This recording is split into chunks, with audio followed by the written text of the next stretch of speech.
Blue Ternate salad with roasted sesame dressing.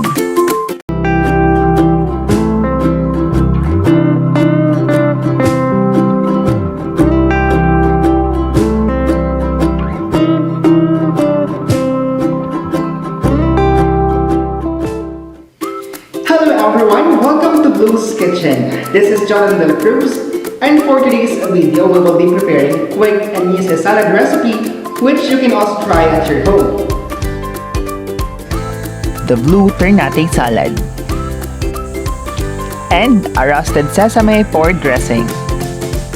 So let's start. For this recipe, we will be needing the following ingredients. In a large mixing bowl, combined lettuce, cucumber,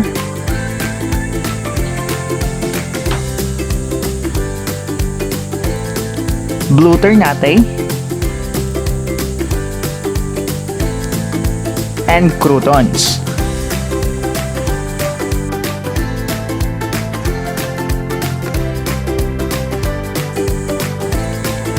Then set aside.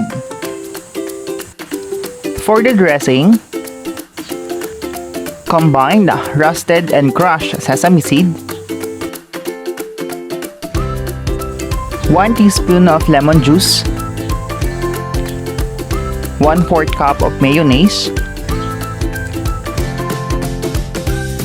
1 teaspoon of sugar, 1 teaspoon of sesame oil, and 1 teaspoon of soy sauce.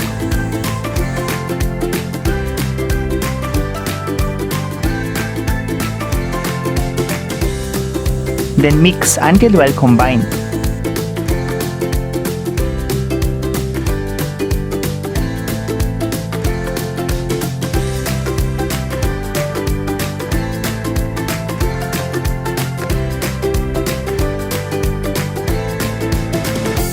Gradually add 1 to 2 tablespoons of water, or you can add more until you reach your desired consistency.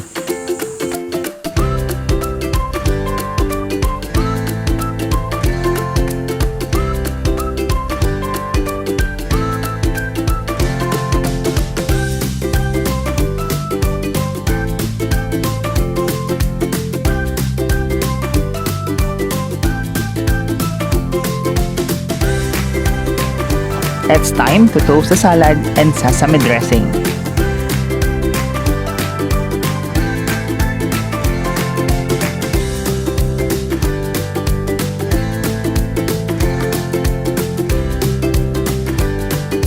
Carefully toast the salad to avoid the greens from crushing.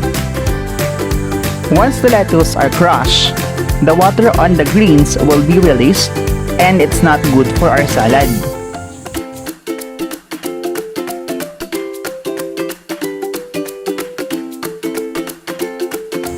Continue toasting until well combined.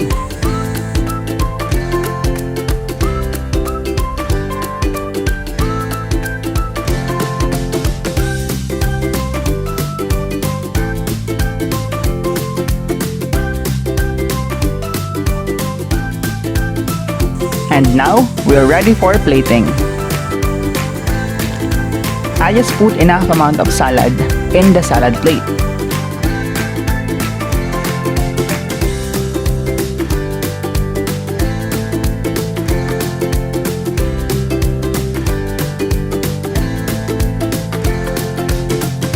Sprinkled with sesame seed,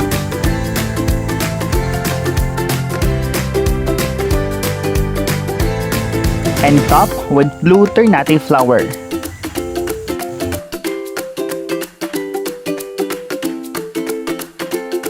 Then here we go, the blue ternate salad with roasted sesame dressing.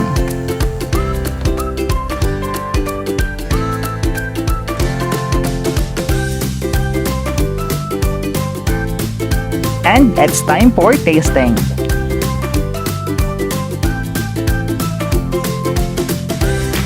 Once again, this is Jonathan Del Cruz, and thank you for watching. And see you on my next videos.